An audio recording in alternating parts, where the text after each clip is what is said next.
Hello, I'm Alex, and this is a quick review of Monday Night Nitro, January 11th, 1999.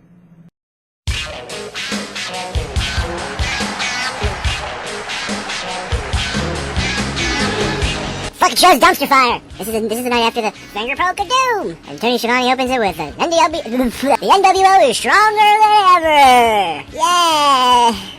But no fear, because Ric Flair, the new president of WCW, is here. And he comes out, and he cuts a promo with Mean Gene in the middle of the ring. And this is probably to hype up the Sold Out match. Sold Out's coming up this Sunday, in this timeline, by the way. And the match at Sold Out's going to be Ric Flair and David Flair versus Curt Hennig and Barry Windham. David Flair can't wrestle. What does Flair do? Okay. First thing he does is he reinstates J.J. Dillon. Dillon comes out and stumbles through a terrible promo. Hogan's first title defense. He books Hogan's first title defense at the Super Brawl pay-per-view. The opponent is not known. Way to hype a pay-per-view main event by not telling people what it is. Also, J.J. Dillon books a stun gun match between Goldberg and Scott Hall for the main event at Sold Out that Sunday. I didn't know things were put on a poll prior to fucking Vince Russo, but apparently they were. Oh my god. Coal miner's glove. Flair calls out the LWO, or the Latino World Order, because everything needs to fucking reflect the goddamn NWO.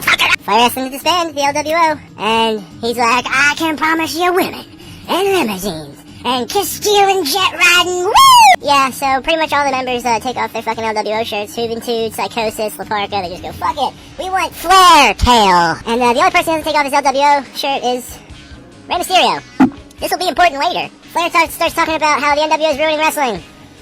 How fucking appropriate. Then, he books himself in a match with Curt Hennig later on that night. So that ends. Flair gets out of the ring. Perry Saturn comes out, asks Chris Jericho for a match. Chris says he'll give Saturn a match if he agrees to wear a dress if he loses. Okay, so this is what happens. So Jericho says, I will wrestle you if you agree to wear this dress if you lose. And Perry Saturn goes, okay, I guess, reluctantly. And then Jericho's like, okay, cool, and then he leaves. And then fucking Ernest the Cat Miller comes out. He has a wrestling match with Perry Saturn, before which the referees are switched for some reason. I don't know why. The wrestling match starts, and it's a pretty good fucking match. And then Mike Tenay kind of just goes, oh, by the way, that referee used to work with Saturn at the gym, at the training gym that they went to. They both went to the same trainer. They both went to the same wrestling school. What does this have to do with anything? No one fucking knows! Oh wait, the match goes on, which again is pretty goddamn good. Saturn hits a fucking awesome frog splash from the top rope. But the referee is distracted by fucking nothing. So Saturn goes to fucking get the referee like, hey, I'm paying a guy. And the referee's like, what? And then Chris Jericho comes in and hits him in the back of the head with a fucking shovel. And Saturn falls on the referee. The referee calls for a disqualification and raises Ernest the Cat Miller's hands for the victory. The Saturn was just DQ'd for being hit by a foreign object. So that's over, and I guess I'm supposed to just accept the fact that the referee just dislikes Saturn, and that's the only reason he disqualified him, because Mike Tenay was like, oh, I know why. Okay, so after that we cut to a fucking extended goddamn segment with Eric Bischoff, who's been replaced by Ric Flair, and he has to go to Ric Flair's office, and Eric Bischoff's there with his fucking bag, and he's like, I'm here to see Flair. And the secretary's like, okay, sit here for 4 hours. And he's like, what the fuck? I used to run this company, bitch. And she's like, well, not anymore, tiny dick. Sit the fuck down. And he keeps waiting. And then Ric Flair comes out and he's like, oh, hey, fuck you for that whole finger poke Doom thing. That's right. The company actually is, like, basically shitting on itself for doing that angle. Bischoff is escorted outside and told that his new responsibility is to be part of the ring crew. So he goes to land in a fucking truck and goes suck a dick, Mr. Bischoff. Fuck your own ass. Fuck you. That was kind of nice. Except it was a waste of my goddamn time. And it was fucking 20 minutes long of no wrestling. This show had no wrestling for the most part. So we cut to Mean Gene Okerlund, who brings out Chavo Guerrero Jr. and his literal hobby horse, Pepe. That's right, Pepe, the hobby horse. He's not just a racist frog. He's a hobby horse. But it's Pepe's birthday and they have a cake out there for him. So this segment, Chavo makes everyone sing happy birthday to his fucking toy horse, and then Norman Smiley comes out and basically says, fuck you, takes the fucking thing, runs with it. Chavo chases him. Oh, I'm sorry. First he beats Chavo up and then shoves his face in his fucking toy's cake. Then he takes the fucking hobby horse, runs out of the building, and has a fucking wood chipper waiting there, and he just throws it in. I get why people don't like wrestling. It makes a lot of sense. What the fuck am I doing? So then we cut to Raven, who has a pretty great life. That's the whole point of the promo, or the segment rather. He's at his mom's house and he complains, he's like, where's my high school, blah, blah. And then it's over, and that's it. That was a waste of time. Yeah, 45 minutes into the show, and I've seen only one wrestling match, and it was a fuck finish match that was stupid. NWO segment. They come out to the ring with Hell's Angels. They come to the ring with literal Hell's Angels, and they kind of do this tracking shot of Hogan walking through the building as he approaches with all these Hell's Angels like riding around, and he's just like, NWO 4 live, bro. And you're just like, I get it, you're a fucking gang. The Hell's Angels ride around the ring for literally, I don't know, 15, 20 minutes of my life wasted. NWO's in the ring just going like, oh, yeah, NWO. And Hogan cuts a promo, telling WCW and Goldberg to suck his dick. And the Hell's Angels, he's just like, hey, I have backup. This is my backup to make sure I don't lose. Bikers, suck it. Also, he's running for president. Hulk Hogan's running for president, because fuck your life, and fuck your face, and fuck your brain. Steiner cuts the promo because he has to be able to call everyone white trash in the audience, or else he's not getting his shit in. He also literally threatens to cuckold DDP by fucking his wife Kimberly, because they have a match later in the night, so you know, you gotta get your shit in, gotta threaten to fuck your opponent's wife, that's called mind games. Hogan then hilariously states at the end of the promo that it's clear that the NWO will be ruling wrestling into the new millennium. No! Almost an hour into the show, we finally have our second match, Rey Mysterio Jr. and Kaz Hayashi. Two guys who would blow the roof off of any place on their worst fucking day. And guess what? The match goes 2 minutes before Lex Luger comes out and starts kicking the shit out of Rey for not taking off his LWO shirt. It was gonna be a great goddamn display. There were a couple great spots, and then boom, over. Lex Luger, come out, flex, break Rey Mysterio in half on your fucking shoulders. He beats the fuck out of Mysterio for not taking off the LWO shirt. And then Conan comes out, because I don't know if you guys knew this, but Conan's part of the fucking NWO Wolfpack, which joined recently with NWO Hollywood. So Conan comes out and he says, "What the fuck are you doing, Lex Luger? We don't roll this way." And then Lex goes, "Oh," and then more NWO people come out, Nash and fucking the rest.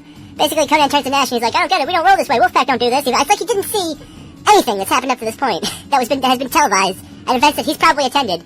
Yeah, your friend is now a bad guy, Conan. Whole fucking NWO just beats the shit out of Conan. And then Scott Hall comes out and tases Conan because that's his new finishing move, the taser. And the crowd chants for Sting and Goldberg, neither of whom show up. The Giant comes out to cut a promo on Nash and the NWO, saying, "Fuck your butts, here comes my dick." Because the Giant, I mean, there's only room for one Giant in the NWO, apparently. So he's gonna have a fucking match with Nash to find out who's gonna stay in the NWO. Personally, fuck, if I were Paul White, I would not want that motherfucker anywhere near me. Nash, I mean, because the last time he jackknife powerbombed fucking Paul White, he dropped him on his goddamn neck and almost killed the guy. Lenny Lane versus Booker T. This is the best match on the card, and it's Booker T versus a jobber. And the only reason it's good is because Booker T can fucking wrestle a match like nobody's business. The jobber did his job, and they had a goddamn definitive end, which was nice. This is the only fucking match that so far has had a resolution. And then, after that, we cut to a black and white segment, where Hogan and Nash are literally blowing each other over the fact that they just duped the entire company and the entire audience with the finger poke of doom. Just giving this shit interview like, "Oh yeah, it was really tough, you know, like, I have real respect for you. When you put your finger on my chest, I could feel the blowback." I was like, "Bruh, my arm, my elbow, my shoulder went out, just, yeah, what the fuck ever." It's crap. These guys are idiots. Next match, Scott Steiner versus DDP. Buff Bagwell wrestles half the match for Scott Steiner on the outside. Somehow Steiner